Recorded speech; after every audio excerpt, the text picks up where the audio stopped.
Boulou Ebanda Mberi est le directeur de Terre Promise, un projet qui vise à mettre de l'avant l'histoire oubliée des Noirs canadiens.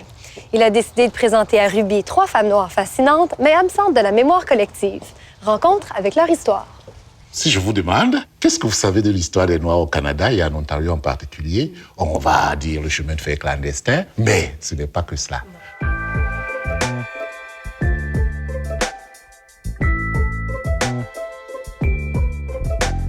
Vous êtes le directeur du projet Terre Promise. Oui. Qu'est-ce que c'est au juste?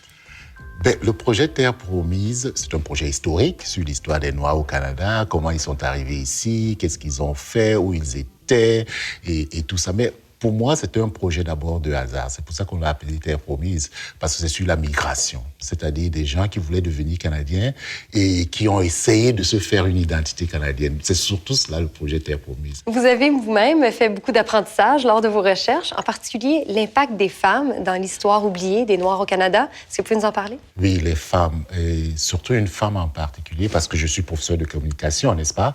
Et une femme journaliste. Au 19e siècle au Canada, j'ai découvert le nom de Mary Ann Chad Carey, qui est une femme fascinante. Si vous commencez à lire sur elle, elle était extraordinaire.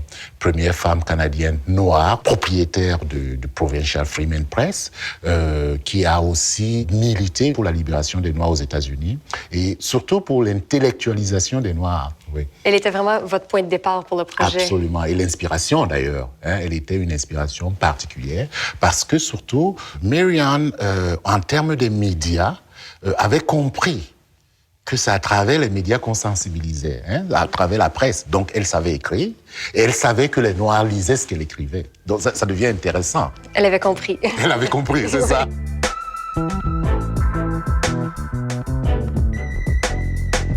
Il y a une autre femme qui vous a beaucoup marqué. Pour aller à sa rencontre, il faut vraiment reculer dans le temps. Parlez-nous de l'histoire de Marie-Joseph Angélique. C'est une femme qui était esclave. D'ailleurs, ça c'est la première des choses, elle était esclave à Montréal. On l'a séparée de son chum et apparemment, elle était énervée, et c'était les lampes à l'huile à l'époque. Elle a lancé la lampe et la maison de son maître a brûlé. Qui a allumé l'incendie? On l'a attrapée et devinez quoi, on l'a pendue, on l'a brûlée, on l'a coupé ses membres. À Montréal, il faut quand même que tout le monde le sache. Si on avance maintenant dans le temps, Oui. parlons d'une femme, disons, un peu plus moderne. Viola Desmond a eu le courage de lutter contre la ségrégation raciale. Parlez-nous de ce qu'elle a fait, ce qu'elle a vécu. Viola, elle va dans une salle de cinéma, bien avant Rosa Parks, et elle revendique sa citoyenneté. On lui dit non, vous ne pouvez pas vous asseoir là, vous devez aller dans la place réservée aux Noirs. Et elle dit non. On la mène en prison. Elle se tient et dit non.